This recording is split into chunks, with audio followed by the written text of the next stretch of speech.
Assalamualaikum warahmatullahi wabarakatuh. Saya Siti Nur Afifah binti Rahmat. Pada hari ini saya akan menerangkan tentang hukum tajwid di bawah subjek PIMK 3233 Kemahiran Al-Quran. Pada pembentangan hari ini, saya akan menerangkan tentang 4 perkara. Yang pertama ialah Fawatih Al-Suwar, yang kedua Taraqib, yang ketiga Tafkhim, dan yang keempat Talghis. Baiklah, seterusnya kita akan memasuki kepada pengenalan Fawatih Aswar. Kita akan menelusuri definisi Fawatih Aswar. Yang pertama, Fawatih membawa maksud kata jamak daripada kalimah Fatihah yang bermaksud pembuka. Aswar pula adalah kata jamak daripada kalimah As-Surah yang bermaksud surah. Fawatih Aswar pula adalah pembuka-pembuka awal bagi surah dalam Al-Quran. Baiklah, saya bawakan 10 bentuk Fawatih Aswar. Bentuk yang pertama ialah pujian kepada Allah. Di dalam pujian kepada Allah ni ada 2 aspek. Aspek yang pertama menetapkan sifat terpuji. Yang pertama memakai lafaz Alhamdulillah yang terdapat di dalam 5 surah.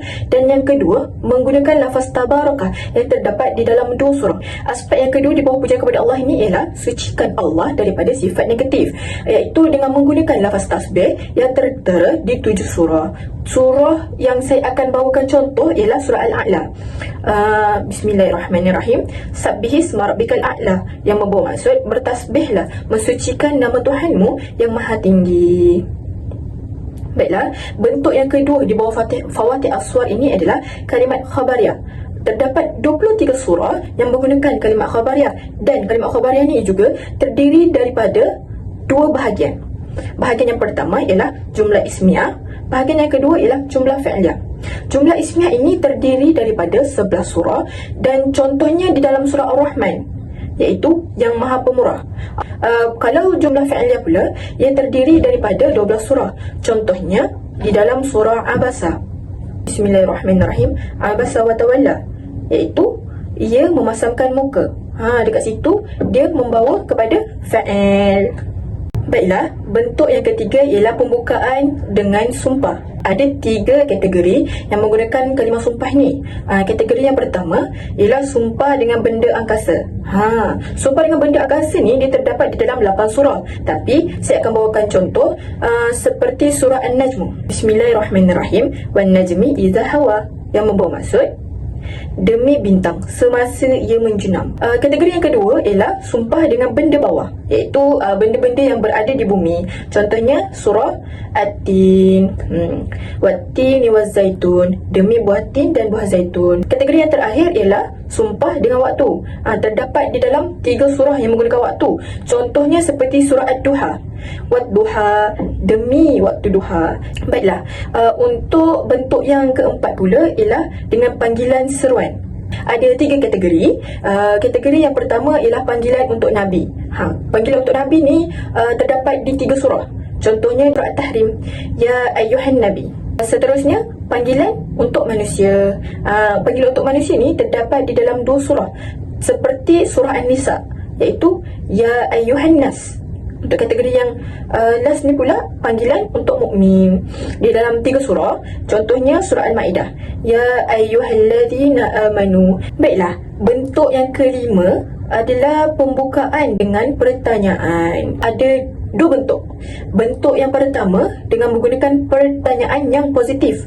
Ada 4 surah yang menggunakan pertanyaan positif. Contohnya di dalam surah An-Naba, Amma yatasaalun, yang membawa maksud tentang apakah mereka berkata. Yang kedua, bentuk yang kedua ialah pertanyaan negatif. Pertanyaan negatif ni ada 4 surah. Contoh di dalam surah Al-Insyirah, iaitu Alam nashrah laka sadrak, yang membawa maksud bukankah kami telah melapangkan bagimu dadamu.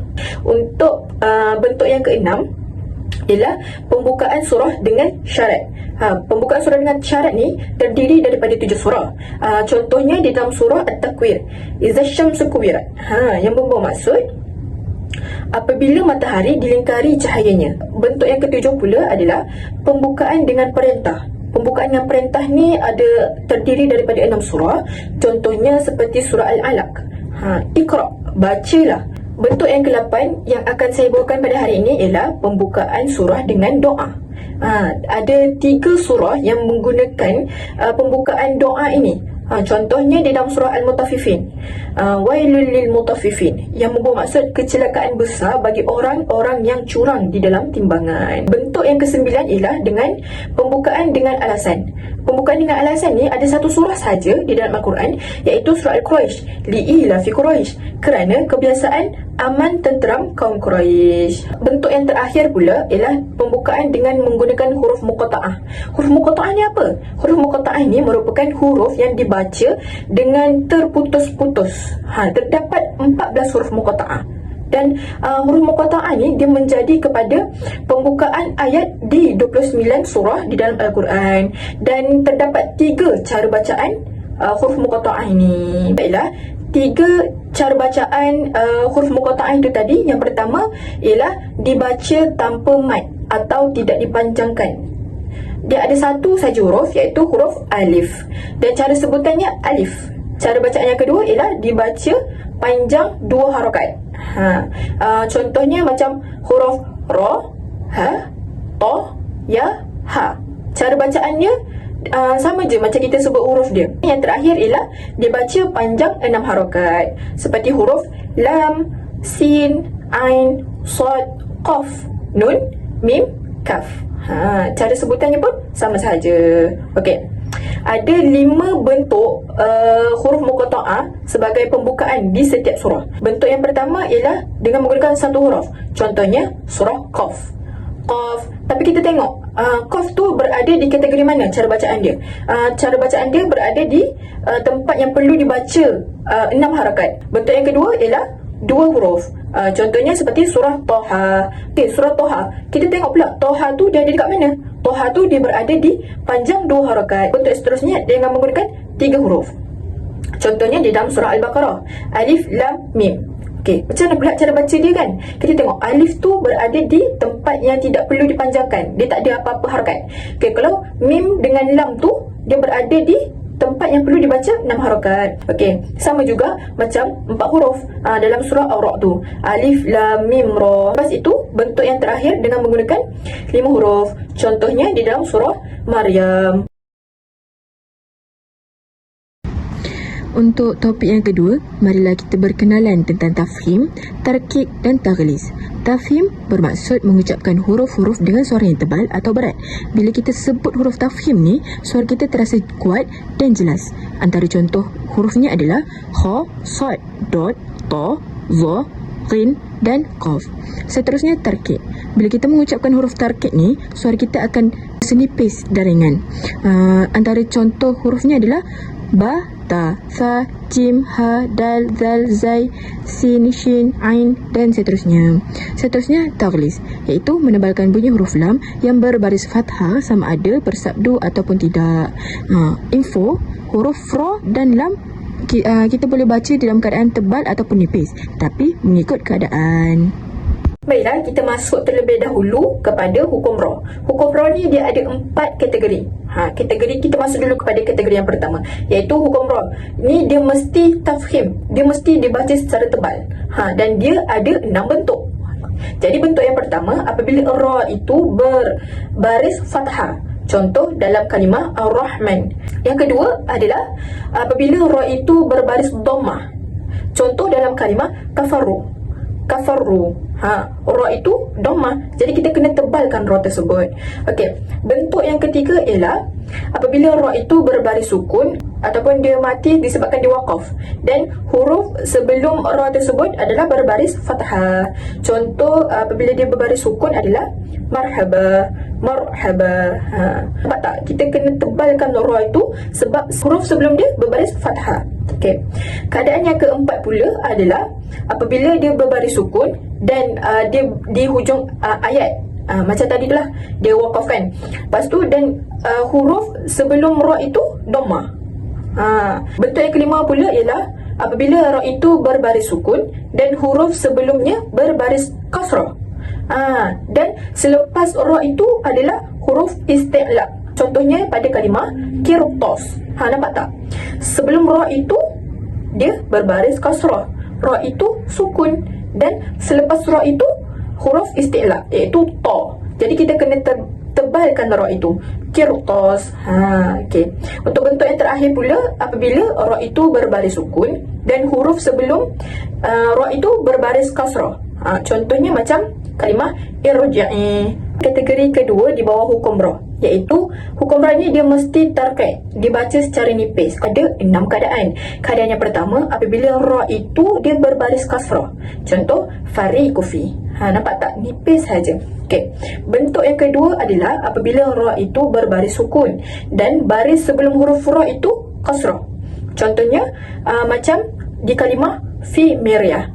Seterusnya, bentuk yang ketiga ialah ra itu mati sebab dia di hujung huruf, maksudnya diwakafkan, dan huruf sebelum dia berbaris sukun, dan huruf sebelum baris sukun itu dia berbaris kasrah.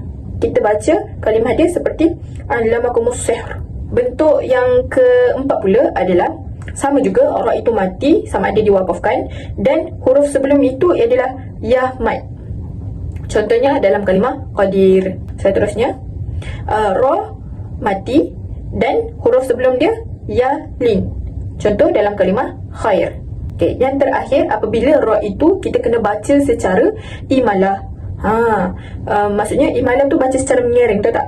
Jadi ra tu baca secara nipis.